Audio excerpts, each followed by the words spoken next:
Okay, so here is a super duper quick video of a very last minute, very last minute cake. Actually, they called this morning and asked if I could do a dupe cake for them. So this is buttercream. It's not fondant, which I'm sure you can tell that it's not fondant.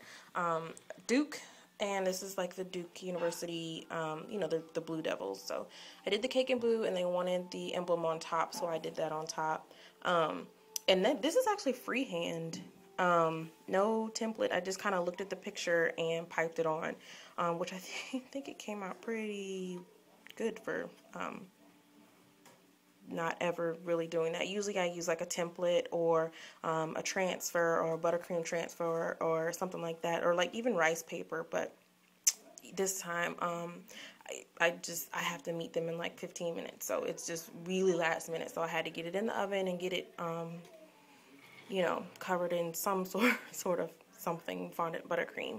I tried to do fondant, but to get that really deep dark blue color, the fondant, it was just so dry, and I would put it on and it would crack, and then I would try to like maybe warm it up in the microwave a little bit, and then you know, roll it out and put it on, and it just was not working at all. I'm gonna try to smooth that out a little bit.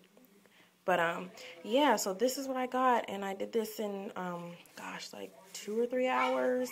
I baked the cake, let it cool, and I actually stuck it in the freezer for a while, and then stacked it and put it all together. And I also had my daughter, my 2-year-old, with me, so that made things interesting as well. But I hope you guys like it. It was just a super quick 6-inch cake, and it's just a vanilla cake with vanilla buttercream. So I hope you guys like it. Thanks. Okay, hey everyone. I just wanted to do a quick video of some cupcakes that I made for a couple, I guess that's PCSing or moving away.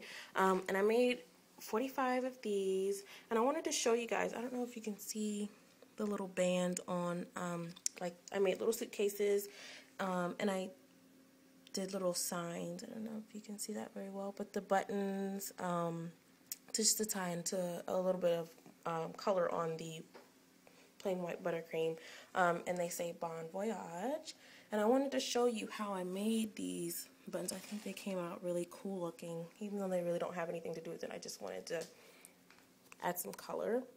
But first, these are vanilla cupcakes and red velvet cupcakes with cream cheese buttercream, and this is just vanilla buttercream. But I used these from Wilton. I actually just got them at Walmart. I saw them. I was like, oh, I don't know. I have a thing for buttons, so I got this one.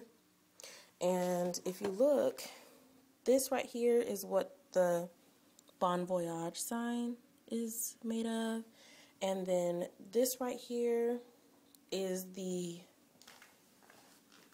stuff on the suitcase. You can see that better. I don't even know if you can see that, but this one here is actually a different one that I bought. This one is, I guess, like the filigree, very Victorian looking, which I'm kind of into too. So this right here was that one, and they were actually really simple to use. They recommend using cornstarch in them, and I tried that, and it kept sticking. And then I was like, well, maybe powdered sugar. Tried powdered sugar, you know, dusting with powdered sugar and putting them in, and it did not work. So I don't know if I used marshmallow fondant. I did not try them with gum paste, so that could be why. But I ended up using shortening. I just rubbed some shortening in there, and it came out, you know, perfect, as you can see by the buttons. I didn't have any sticking issues at all once I switched to shortening, so I think that's probably what I'll do, since I never really use store-bought fondant, and they might work with gum paste. I might try it that way, but since the shortening works so well, I'll probably just stick with that. But yeah, that's it. That's a quick video. These were like, I think $8 a piece, 7 and some change or something like that. And at Walmart, you know, like Walmart has the cake decorating sections now, and I don't know, the one by our house has gotten really big. The section started off with like just like your basic like food coloring and like a couple different things, and now has turned into like two small aisles worth of cake decorating stuff. So I spent some, money on these, tried them out, and I mean they're really good quality. As you can see, they're really thick and sturdy. Seems like you would have to bang them up quite a bit for them to fall apart.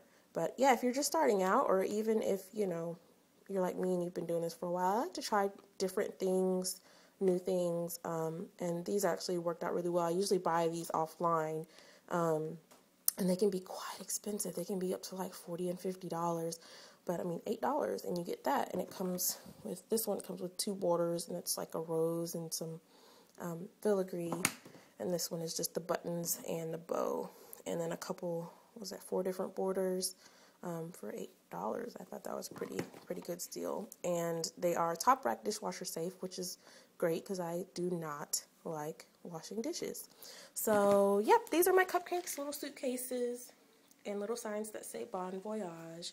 And again, the buttons on the cupcakes with the Bon Voyage signs, just to add a little bit of color, because they were looking kind of plain, and I really wanted to try out the button mold. So yeah, that's it. All right, you guys have a good one. Hey everyone, I just wanted to do a quick video of my latest cake and cupcakes. As you can tell, I'm sure you know who this is. This is a Gabba Gabba cake. The bottom tier is a vanilla cake, the middle tier is caramel cake, and the top tier is strawberry cake. This is actually 8-inch, 6-inch, and this is actually 4-inch, and it looks just like the 6-inch below it. I think it's probably because of all the fur that I put on him. I put a couple layers of fur. I actually could not find my, I used the Wilton grass tip for fur, and I couldn't find it. I think it might have met its demise in the garbage disposal. So I ended up using a different tip, and I had to pipe quite a bit of frosting onto it to make it look furry. So that's probably why it actually looks a little bit bigger than the tier below it, but that's okay. I think it still looks okay. The little boy's name is Alejandro, and I think he's turning 2. I did his birthday cake last year, and it's so neat to do cakes like that when, you do their first birthday and then their second birthday and third birthday. Some kids I'm on like their 6th and 7th birthday, so it's just awesome to like see these kids grow. I know that's weird, but I also did cupcakes, and there's Muno and what is his name, Brobee and Tootie and Plex. Now the color for Muno, this little guy right here, and as you can see here, this actually, it looks orange on my phone, but he's actually like a reddish orange, and in the show he's like a deep orange, but she actually asked me to make him red because she bought red, yellow, blue, and green because she thought Muno was red and he's actually orange. So I wanted to do him, I did him a little bit darker here, more of a red, like a deep red, but I didn't want to change him too much because you know how sometimes you can change the color of a character and then it just does not look like the character, like you don't recognize them, especially since like in this cake there aren't any mouths. So and you've probably seen this cake done before. It was just a picture that she sent to me that that she wanted, and there will be a 4-inch, like just like this, smash cake that she wants, and it has like it'll have like a little furry candle coming out the top, which I'll try to get a picture of once I finish it. But yeah, so this is pretty much it. An idea for the base of the cake, I don't know if you can see this, but this is actually the really thick foam that they sell at the store that's not that expensive, and then I just use different size of, actually this is just leftover ribbon that I had, that I wanted to not get rid of, but use. I don't like throwing away ribbon because, it can be expensive. So, well, $3 or $4, it adds up, if you're doing 5 or 10 cakes a week or something like that. So just an idea. Let me know what you guys think. Oh, and I made